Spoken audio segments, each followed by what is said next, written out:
كنت بيتشاي par excellence.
nyonso ya mokili bana nanga kobanga na bino te ngai nakotika bino te bana na ngai nakobundela bino bana na ngai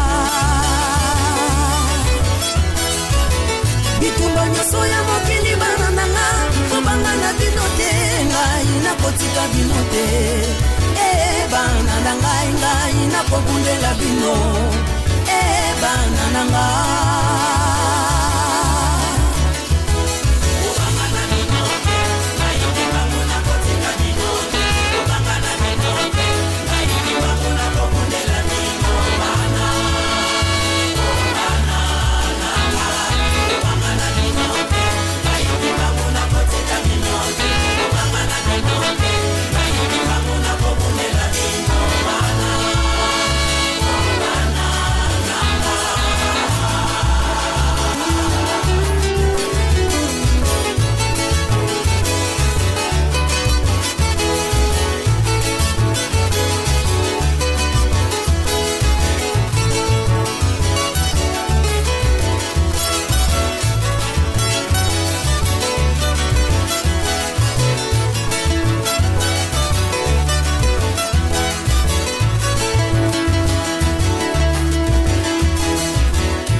awa tozali babi mpe tozosala mosala nini?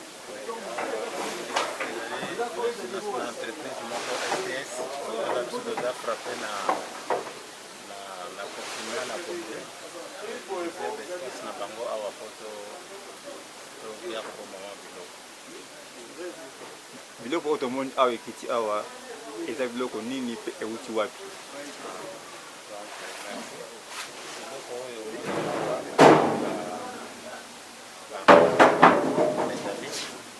ezali bapiece mpona kosangisa mpona kosala baarmoire électrique ye pièce par pièce baaccessoire nyonso eza na kati ezalaki mpona koevite kozwa beaucoup plus de l'espace soki ezalaki ensemble déjà donc ekomaka na bapiece ebele kozwa mosusu mona ekumbami tout ça yango wana on prend toujours disposition eyaka na bapiece na baplateau kozwa bapiece par pièce tozokangisa po esala armoire ndenge tolingi ezala. Euti na pays nini? donc nyonso eutaka na pays ebele mais ezalaka rassemble na Allemagne. Na Allemagne basangisi biloko nyonso donc place biloko nyonso ya Eaton ekomelaka ekomaka na dépôt moko central. Partir la dépôt central, chaque client oyo akomandaki ekei na bapays na bango respective. Donc lokola biso tokomandaki na Belgique eleki na Belgique bamemi na Anvers de l'Anvers eye biso par bato. Olo oyo tomoni awa ekiti awa ezali biloko oyo ekokota na musée? Oui. omoni parti oyo totiki libanda wana na oyo ezali na kati awa yango nde mokoka kontribue baarmoire nyonso mpona musée yango wana topesaki priorité na babiloko wana mpona koutilize. makanisi moko omoni ke biloko mosusu etikali na kati ya contener opa toza na espace te mais nous avons donné priorité na babiloko oyo ezalaki mpona musée tosilisi soki osilisi bamusala totango tobanda sikoyo bandenge ya kotransporte po tosangisa baarmoire nyonso na musée ebibi ekoma disponible po oyebisi nini na bakimbangiste oyo bapesaka mbongo oyo po ete biloko oyo esombama? oui epa eloko na kosenga na bato lokola bazomona bango moko ke babiloko eye bakomona mpenzaki mbongo na bango bapesaka ekendeke na nzela mosusu te ezali mpona mosala oyo etambola na ndenge ya malamu. donc balinga te bakontinue kosala mosala bakomona baresultat biloko mpe kozala ya durable oyo ezaliki bambula na bambula ekozala wana oyo esalami epai ya mwana na bango moko donc ezali eloko moko ya malamu. donc à chaque fois qu'il y aura des problèmes on va intervenir gratuitement sans que tu demander la plus que ezali niveau na biso moko.